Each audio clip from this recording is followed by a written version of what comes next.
क्या किए थे हम लोगों ने, हम लोग कर रहे थे वही जो करते कहते और सुनते चले आ रहे हैं कि ध्यान में ही ज्ञान है, जो देगा ध्यान उसी को मिलेगा ज्ञान, और जितना देगा ध्यान उतना ही मिलेगा ज्ञान।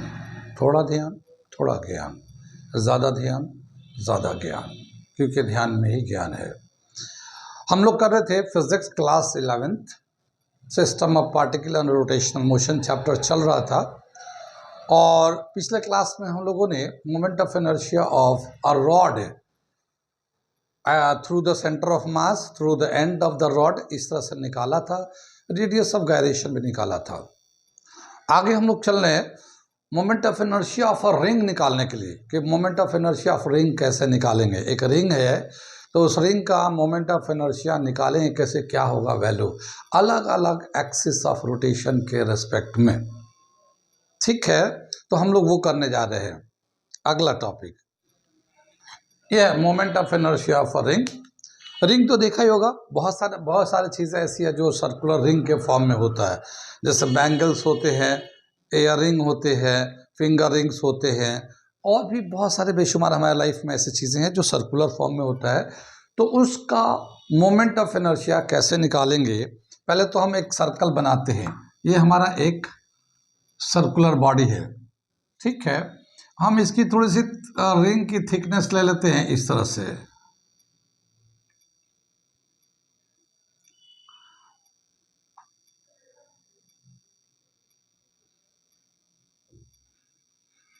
ये रिंग की थिकनेस ले लेते हैं हम लोग, ठीक है ना।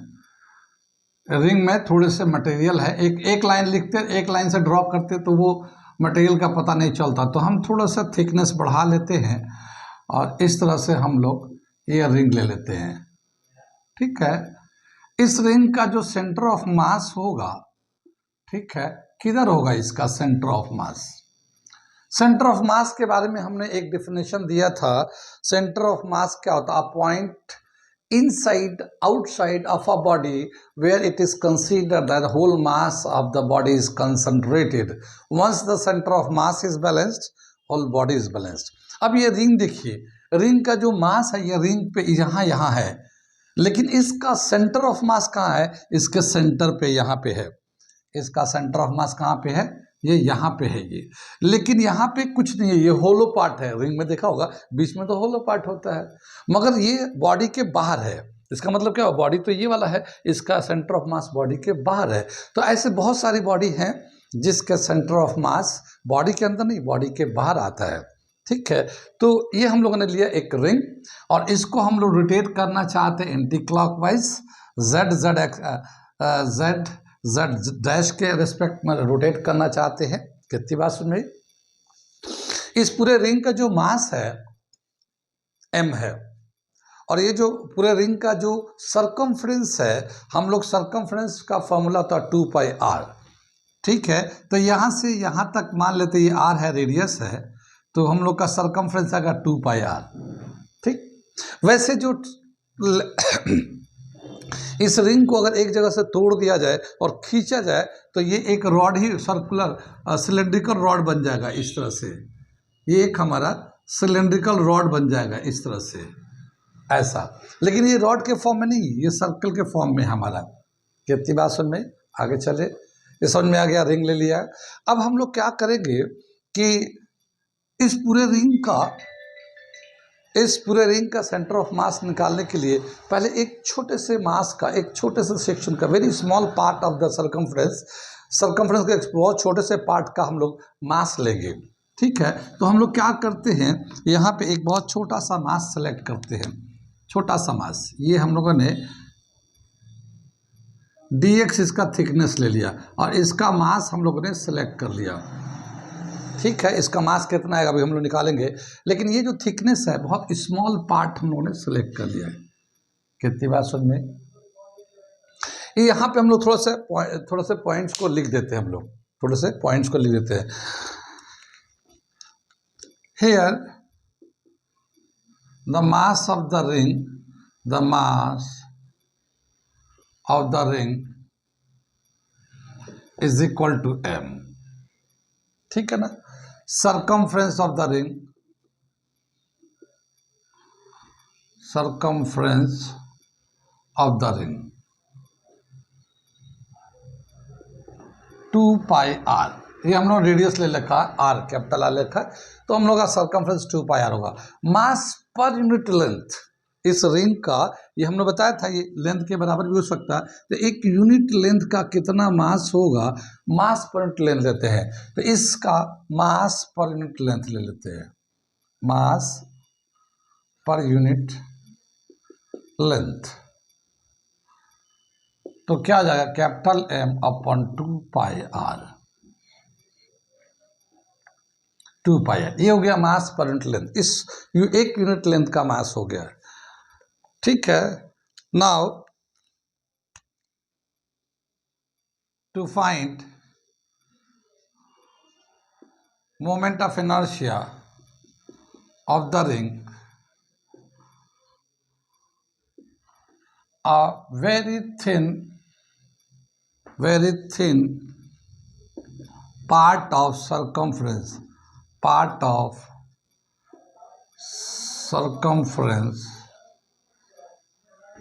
is selected।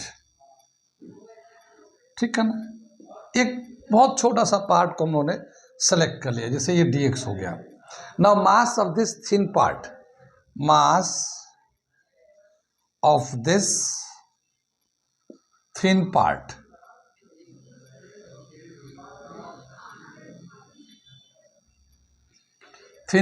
is equal to dm। हम लोगों ने dm से दिखा रहे इसको, और क्या हो जाएगा, मास पर यूनिट लेंथ 2 पाई r इंटू dx। ये हम लोगों ने कर लिया, ये तो मास पर यूनिट लेंथ था, और dx से मल्टीप्लाई होता मास of the thin section of part, ये आ जाएगा। कहाँ तक समझ में आया, आगे चले हम लोग। ये तो स्मॉल मास हो गया। अब इसका मोमेंट ऑफ इनर्शिया निकालेंगे। मोमेंट ऑफ इनर्शिया का फॉर्मूला क्या होता है, mass of the body and product of mass of the body and square of the distance from the axis of rotation. तो इसका तो मास हमारा ये हो गया, और ये एक्सिस ऑफ z डैश है जो परपेंडिकुलर है इस रिंग के ऊपर।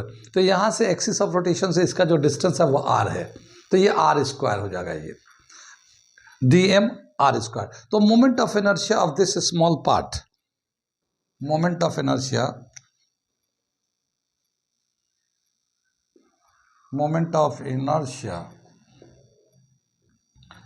of this small part di is equal to dm into R square. यानी यहाँ से एक्सिस ऑफ रोटेशन से कितना डिस्टेंस है ये हो गया। डी आई का जो वैल्यू हो जाएगा ये हमारा एम, डी एम का वैल्यू यहाँ से डाल देते हैं, M upon 2 pi R into D X, और ये आर स्क्वायर हो गया। कितनी बात में ये आर स्क्वायर हो गया, डीएम का जो ये मास था M upon 2 pi R D x. कितनी बात में ये आर से इसका एक पावर कैंसिल हो जाएगा ये, तो डी आई का जो वैल्यू हो जाएगा हमारा M R upon 2 pi into D X, ये आ जाएगा। एम, ये एम है, ये आर हो गया, ये 2 पाई, ये डी एक्स, ये आ गया moment of inertia of A small part. अब पूरे रिंग का मोमेंट ऑफ इनर्शिया निकालना चाहते हैं, तो यहाँ से मान लो इनिशियल पॉइंट एक जगह से शुरू करेंगे, तो यहाँ से x इज इक्वल टू 0 से लेके पूरा यहाँ से यहाँ तक आएंगे, तो x जो फाइनल होगा 2 पाई आर। यानी कि ये स्टार्टिंग जहाँ से करेंगे, जैसे ये अगर इसको करते हैं तो यहाँ x 0 से लेकर ये x जो टोटल जो ना 2 पाई आर के बराबर होगा, क्योंकि ये एक रिंग का ही कट करके बनाया गया था। जैसे हमने बताया था कि अगर एक सर्कमफ्रेंस को कट करते हैं तो एक लेंथ के बराबर हो जाता है। ठीक, तो इसका जो लिमिट होगा इंटीग्रेशन का x 0 से लेके x 2 पाई आर तक, x is equal to 2 pi R तक। अब हम इसको जो है ना यहाँ से इंटीग्रेट करेंगे तो पूरे रिंग का हमारा मोमेंट ऑफ इनर्शिया आ जाएगा।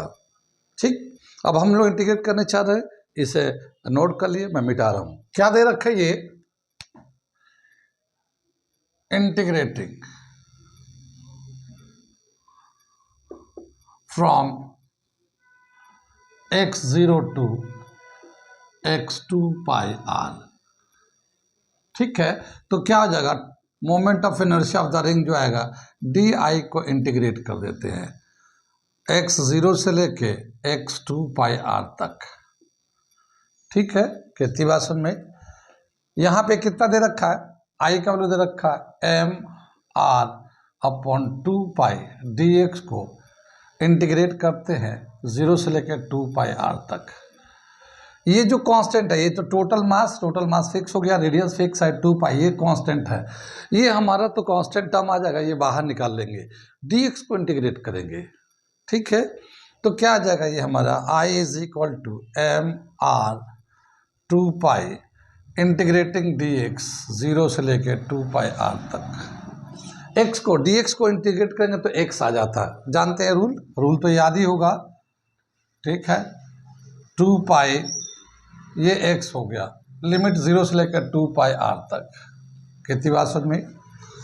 एक बार अपर लिमिट डालेंगे x की जगह पे माइनस, फिर लोअर लिमिट डालेंगे, तो लोअर लिमिट में तो 0 है तो 0 हो जाएगा, तो सिर्फ अपर लिमिट ही आएगा। तो मोमेंट ऑफ इनर्शिया क्या हो जाएगा एम आर अपॉन 2 पाई, और ये अपर लिमिट डालेंगे तो 2 पाई r आ जाएगा। ये 2 पाई से 2 पाई कैंसिल हो जाएगा, ये r से इसको मल्टीप्लाई करेंगे तो एम आर स्क्वायर होगा। तो moment of inertia along the z axis of the ring is equal to M R square. ठीक है, ये हमारा moment of inertia along the perpendicular axis on the ring में परपेंडिकुलर एक्सिस के through जो moment of inertia होगा वो M R square के बराबर होगा। कितनी बात समझ में। ठीक है, मैं एक पॉइंट को यहाँ पे लिख देता हूँ, moment of inertia of a ring.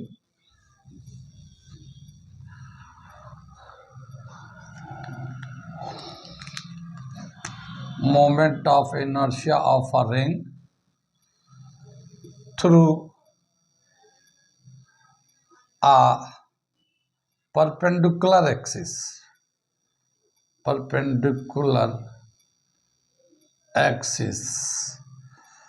is mr square. ये हमारा फॉर्मूला आ जाएगा, ये moment of inertia of the ring.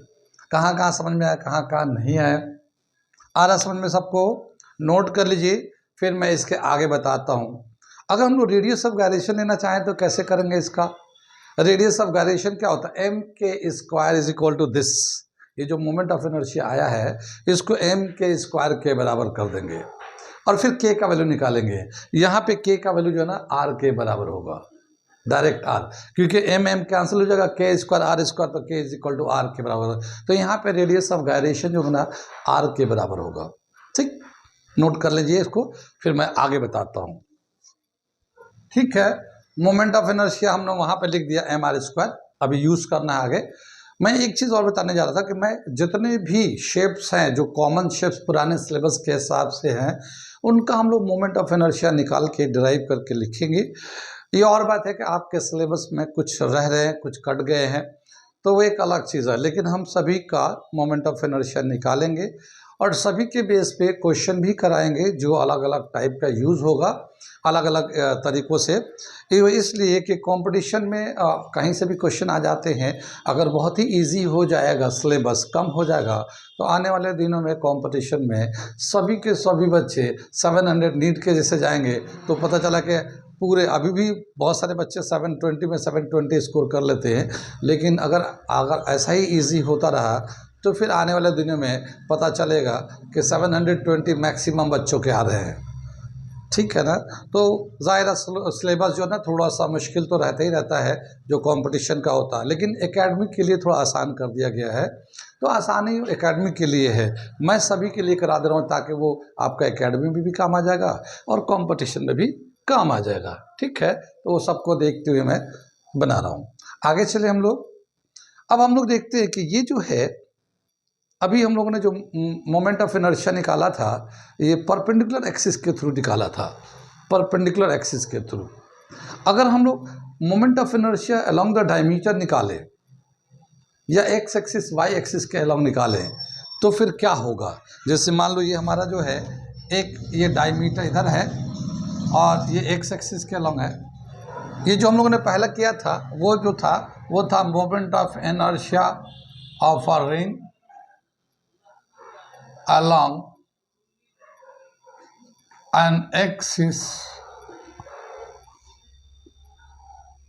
Perpendicular to the ring. ठीक है ना, ये तो हम लोगों ने अभी किया था, ये पीछे जो उसका mr² आया है। ठीक है, अब हम लोग डायमीटर के अलॉन्ग निकालने चाहते हैं, तो क्या करेंगे, दूसरा जो इसमें है moment of inertia of a ring about it's one diameter, इसके डायमीटर के, एक डायमीटर के अलॉन्ग निकालेंगे तो क्या होगा। तो जैसे ये तो हमारा z एक्सिस का था, एक्सिस ऑफ रोटेशन, ये हमारा x, ये x डैश हो जाएगा, हमारा एक एक्सिस हो जाएगा, और ये एक हमारा y डैश एक्सिस हो जाएगा, ये हमारा y डैश एक्सिस हो जाएगा। ये भी डायमीटर होगा, ये भी डायमीटर होगा। अब यहाँ पे हम लोग कौन से रूल से इस डायमीटर के अलॉन्ग मोमेंट ऑफ इनर्शिया निकालेंगे, perpendicular axis, theorem of perpendicular axis, दो था ना theorem, parallel axis, perpendicular axis. तो यहाँ पे अब अगर डायमीटर के अलॉन्ग मोमेंट ऑफ इनर्शिया लेना है, जैसे एक्स एक्सिस वाई एक्सिस के, यानी ये जो रिंग था, तो पहले तो रिंग को ऐसे रखा था, ठीक है, अब रिंग को इस पे, जैसे इस पे इस डायमीटर के अलॉन्ग रोटेट करना है, ऐसे डायमीटर के अलॉन्ग, तो क्या होगा, मोमेंट ऑफ इनर्शिया है। ये मान लो एक्स एक्सिस था, ठीक है, या फिर ये वाई एक्सिस है, ये वाई एक्सिस है, इसके अलॉन्ग घुमाना है, तो फिर क्या होगा, मोमेंट ऑफ इनर्शिया डायमीटर के अलॉन्ग। ठीक, तो इसका जो है z एक्सिस के अलॉन्ग तो हमें ऑलरेडी पता है ही है, हम लोगों ने ड्राइव कर लिया पूरा z एक्सिस के रेस्पेक्ट में। अब हम लोग डायमीटर के रेस्पेक्ट में निकालना चाहते हैं मोमेंट ऑफ इनर्शिया, तो इसका थ्योरम यूज करेंगे, कौन सा थ्योरम यूज करेंगे, perpendicular axis theorem, theorem of perpendicular axis, किया था ना दो थ्योरम, पैरेलल एक्सिस परपेंडिकुलर पिछले क्लास में किया था। तो यहाँ पे हम लोग यूज करते हैं moment of inertia of a ring about it's one diameter, ठीक है, using the perpendicular axis theorem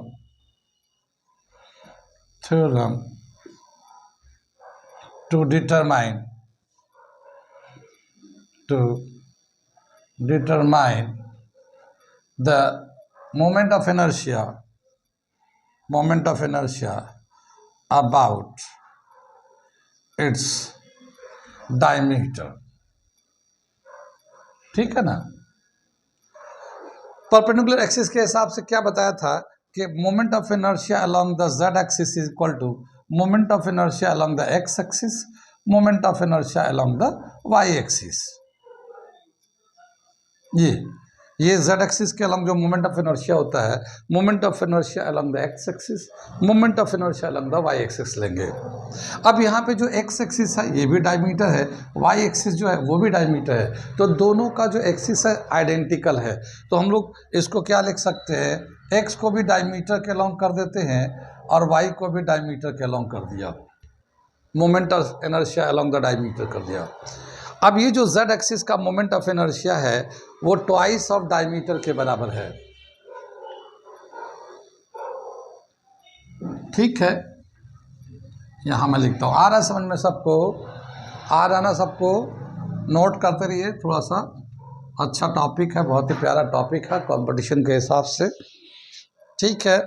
अब ये जैसे ये दे रखा हमारा I Z is equal to twice of I D, ये I D twice of I D हो गया।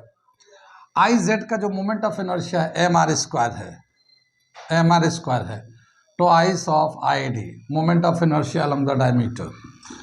2 को इधर लाते हैं तो 1/2 mr² is equal to I D, ठीक है। तो ये moment of inertia along the diameter, चाहे वो एक्स एक्सिस के रेस्पेक्ट में या वाई एक्सिस के रेस्पेक्ट में हो, उसका मोमेंट ऑफ इनर्शिया होता है हाफ mr² होता है। कहाँ समझ में आए, ये जो डायमीटर का निकाला हम लोग ने थ्योरम के हेल्प से निकाला, तो थ्योरम अगर पता होगा तो हम लोग फिगर में किस तरीके से चल रहे हैं उसी के रेस्पेक्ट में वो थ्योरम को अप्लाई कर सकते हैं। जैसे रॉड में हम लोग अभी यूज़ किए थे, पैरेलल एक्सिस में यूज़ किए थे, पैरेलल एक्सिस यूज़ किया था, थ्योरम में पैरेलल एक्सिस यूज़ किया था रॉड में निकालने के लिए, रिंग में निकालने के लिए हम लोग परपेंडिकुलर एक्सिस यूज़ कर रहे हैं हम लोग, ठीक है ना, पर एक्स वाई पे परपेंडिकुलर थ्योरम यूज़ कर रहे हैं। कहाँ समझ में आया, कहाँ नहीं आया, नोट कर लीजिए।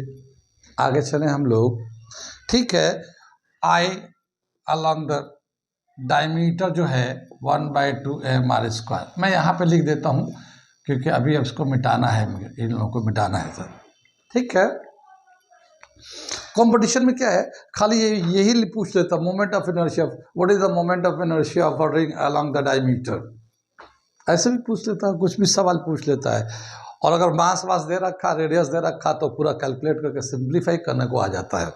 आगे चले हम लोग, समझ में बात आ रही है। तो ये था हमारा moment of inertia of a ring along a diameter. आगे चलते हैं, आगे दे रखा है moment of inertia of a ring along the tangent parallel to the z axis। अब मैं फिगर बनाता हूं, हेडिंग डालता हूं, यहां तक नोट कर लीजिए। ठीक है, तो हम लोग अगला थर्ड नंबर में करने, देखिए पहला नंबर में क्या क्या, moment of inertia of a ring perpendicular to the centre of mass. अब moment of inertia of a ring along the centre of mass of the ring, ये हम लोग निकाला mr²। फिर डायमीटर के अलॉन्ग निकाला था हम लोगों ने ID 1/2 mr², ये हम लोग निकाला था। अब जो तीसरा दे रखा है वो दे रखा moment of inertia of a ring about its tangent perpendicular to the plane. अब ये जो टेंजेंट के अलॉन्ग मोमेंट ऑफ इनर्शिया निकालना है, ये जो हमारा रिंग है, ऐसे रिंग है, ये हम लोग सेंटर से तो लिया ही लिया है मोमेंट ऑफ इनर्शिया mr²। अब अगर हम एक एक्सिस लेते हैं जो टेंजेंट ड्रॉ किया गया है उस रिंग के ऊपर, बिल्कुल साइड में टेंजेंट ड्रॉ किया गया है, तो अगर इससे घुमाएंगे तो कितना होगा मोमेंट ऑफ इनर्शिया, कितना होगा मोमेंट ऑफ इनर्शिया। तो इसमें कौन सा, देखिए एक तो हम लोग moment of inertia along the centre निकालते हैं, लेकिन बाकी जो दूसरे किसी जगह एक्सिस से अगर निकालना होता है तो उसमें हम लोग थ्योरम लगा लेते हैं, या तो पैरेलल एक्सिस थ्योरम लगाते हैं या परपेंडिकुलर एक्सिस लगाते हैं। अब अगर हमें यहाँ पे थ्योरम लगाना है तो कौन सा एक्सिस का थ्योरम लगाएंगे, कुछ याद बताइए, कौन सा एक्सिस, ये दोनों पैरेलल है तो हम लोग पैरेलल एक्सिस थ्योरम लगाएंगे, पैरेलल एक्सिस थ्योरम लगाएंगे। अगर इसके रेस्पेक्ट में अगर मैग्नेटिक मोमेंट ऑफ इनर्शिया निकालना है तो हम लोग थ्योरम लगाए पैरेलल एक्सिस थ्योरम। ठीक है, और इसको पता करते हैं, समझ में आता है कि पैरेलल एक्सिस क्यों लगा रहे हैं। आगे चलते हैं, to determine the moment of inertia of the ring along the tangent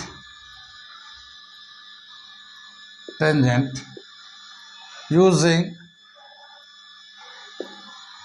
parallel axis theorem, parallel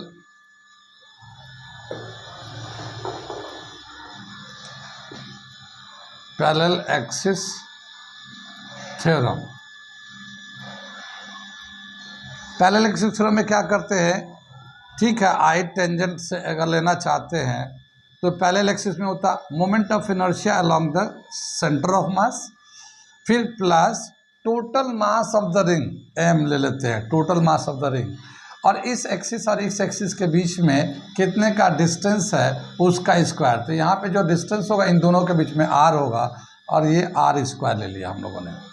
ठीक है, ये हमारा पैरेलल एक्सिस थ्योरम होता है, parallel axis theorem. Moment of inertia along the centre of mass, centre of मास के along कितना है उसको लेते हैं, फिर total mass of the ring into square of the distance from the axis of rotation. इसका जो मोमेंट ऑफ इनर्शिया है ये वाला IC, ये mr² है, ठीक है, और ये भी mr² है, तो इसका कितना हो जाएगा 2mr²। तो टेंजेंट के अलोंग जो मोमेंट ऑफ इनर्शिया होगा वो 2mr² हो गया। मोमेंट ऑफ इनर्शिया जो है बेसिकली वो मास की तरह बिहेव करता है, जितना ज़्यादा मोमेंट ऑफ इनर्शिया आएगा उतना ज़्यादा टॉर्क की ज़रूरत होगा रोटेट करने के लिए। तो मोमेंट ऑफ इनर्शिया का वैल्यू कम आ रहा है, ज़्यादा आ रहा है, उसी के हिसाब से पता चलता है कि कितना, किसमें ज़्यादा टॉर्क की ज़रूरत होगी। ठीक है ना। अब यहाँ पे हम लोगों ने टेंजेंट के लोग रोटेट कर रहे हैं तो यहाँ पे 2mr² हो गया। तो मैं ये फिगर बनाकर यहाँ पे इसको दिखा देता हूँ। इसके अलॉन्ग अगर रोटेट करना है तो moment of inertia along the tangent जो है ये होगा 2mr², ठीक है ना, 2mr²। इसके अलोंग घुमाएंगे तो ये फिगर के हिसाब से, ठीक। ये समझ बात आ गई। हम लोगों ने यहाँ पे थ्योरम लाया कि मोमेंट ऑफ इनर्शिया निकाला। यहाँ इसलिए बना रहा है कि मैं एक सवाल बनाऊंगा तो उसके हिसाब से, ठीक। यहाँ पे कोई पूछना तो नहीं, नोट कर लिए, मैं मिटा रहा हूँ। एक और दे रखा है moment of inertia of ring parallel to diameter. Diameter के पैरेलल अगर हम लोग लेते हैं तो उसको कैसे निकालेंगे, पहले इसको नोट कर लिए तो मैं मिटा करता हूँ। ये चौथा नंबर ले लेते हैं, moment of inertia of ring about a tangent to its plane. इसके प्लेन के अलोंग जो मोमेंट ऑफ इनर्शिया है उसके थ्रू हम लोग एक टेंजेंट ड्रॉ करेंगे, उसके रेस्पेक्ट में टेंजेंट ड्रॉ करेंगे और फिर उसका हम लोग मोमेंट ऑफ इनर्शिया निकालते हैं। जैसे कि ये जो है, ये हमारा रिंग है, इसका moment of inertia along the diameter, diameter चाहे किसी भी एक्सिस में हो, डायमीटर के अलोंग जो है ना यही आता है 1/2mr²। Diameter x axis, y axis या किसी भी एक्सिस में हो, ठीक है, तो वो सबका वही होता है। चाहे हम लोग ये ले लें, चाहे ये ले लें, या कोई और एक्सिस में ले लें, डायमीटर के अलोंग तो इतना ही होता मोमेंट ऑफ इनर्शिया। अब क्या बताया कि ये जैसे हमारा एक डायमीटर है, इसके रेस्पेक्ट में हम लोग एक टेंजेंट यहाँ ड्रॉ कर लेते हैं डायमीटर के रेस्पेक्ट में, ठीक है। तो ये क्या हो जाएगा, डायमीटर हो जाएगा और ये क्या होगा, टेंजेंट हो जाएगा। दोनों एक दूसरे के पैरेलल हो जाएंगे, दोनों एक दूसरे के पैरेलल हो जाएंगे। तो अब इसके अलोंग अगर रोटेट करते हैं, इसके अलोंग रोटेट करते हैं तो कितना होगा मोमेंट ऑफ इनर्शिया, ठीक।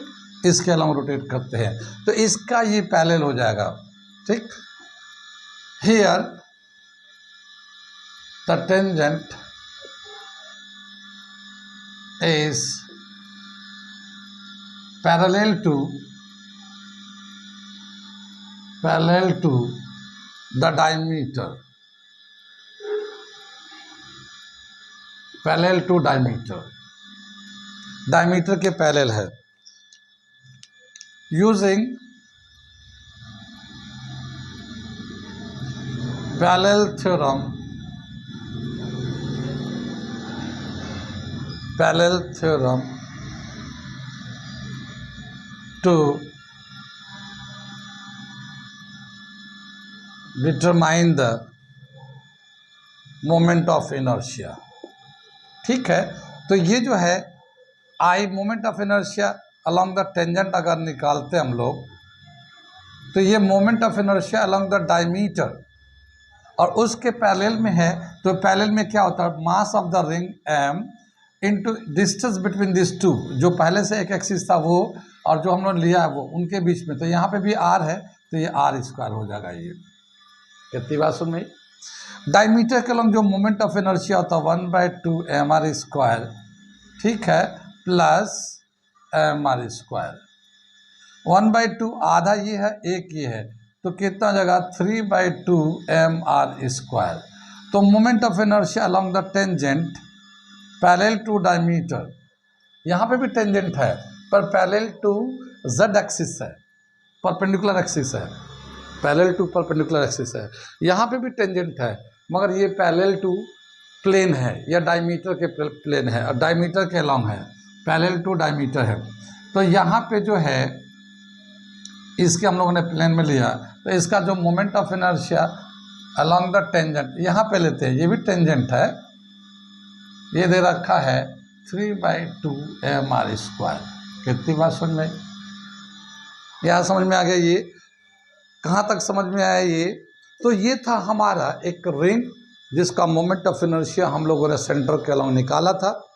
उसके बाद हम लोगों ने एक परपेंडिकुलर एक्सिस यूज करके डायमीटर का निकाला था और फिर ये इसके पैरेलल ये तीसरा नंबर लिया जो परपेंडिकुलर एक्सिस के पैरेलल था, तो वो परपेंडिकुलर एक्सिस थ्योरम का यूज़ करके 2mr² ले लिया और ये डायमीटर के पैरेलल एक्सिस यूज़ करके डायमीटर के पैरेलल हम लोगों ने, ये भी टेंजेंट है, ये भी टेंजेंट है, ये 3/2mr² आ गया। अब हमें बताया क्या कि एक छोटा सा क्वेश्चन पूछ रहा है कि what is the which of the following have highest moment of inertia of the ring, ठीक है।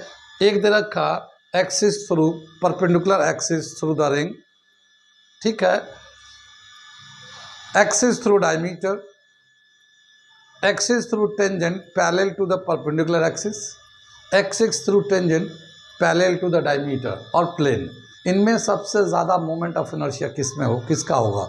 ये है 2mr², यानी tangent parallel to perpendicular axis के जो टेंजेंट है उस केस में सबसे ज़्यादा मोमेंट ऑफ इनर्शिया है। मोमेंट ऑफ इनर्शिया ज़्यादा है, इसका मतलब जैसे मास ज़्यादा है, ठीक है, तो यहाँ पे मोमेंट ऑफ इनर्शिया ज़्यादा है। जब मोमेंट ऑफ इनर्शिया ज़्यादा होगा तो ज़्यादा टॉर्क की ज़रूरत पड़ेगी रोटेट करने के लिए। तो इसमें सबसे ज़्यादा टॉर्क किस में ज़रूरत पड़ेंगे? मैक्सिमम टॉर्क किस वाले केस में ज़रूरत पड़ेगा इसको रोटेट करने के लिए? इस केस में मैक्सिमम टॉर्क की ज़रूरत होगी। सबसे कम किस वाले में होगा? ये डायमीटर के लॉन्ग में होगा, 1/2mr²। सबसे कम ये है, देखा आधा है, ये mr² है, ये 3/2 डेढ़, 3/2 1.5 है, ये 2 है। तो सबसे कम कब मोमेंट ऑफ टॉर्क की ज़रूरत पड़ेगी? जब वो डायमीटर के अलॉन्ग रोटेट करेंगे, तब रिंग को डायमीटर के अलॉन्ग रोटेट करेंगे तो सबसे कम टॉर्क की ज़रूरत होगी, सबसे कम मोमेंट ऑफ इनर्शिया है। तो इस तरह का सवाल डायरेक्ट फार्मूला बेस्ड भी आ जाता है। कहाँ कहाँ समझ में आया, कहाँ कहाँ नहीं आया समझ में, तो हम लोग नोट कर लिया आप लोगों ने। आज हम लोग यहीं पे रहने देते हैं, कंटिन्यू रखेंगे, ये भी टॉपिक बहुत अच्छा था, ठीक है। अब अगले क्लास में अगला डिस्क का करेंगे हम लोग, ठीक। आज यहीं पे रहने देते हैं।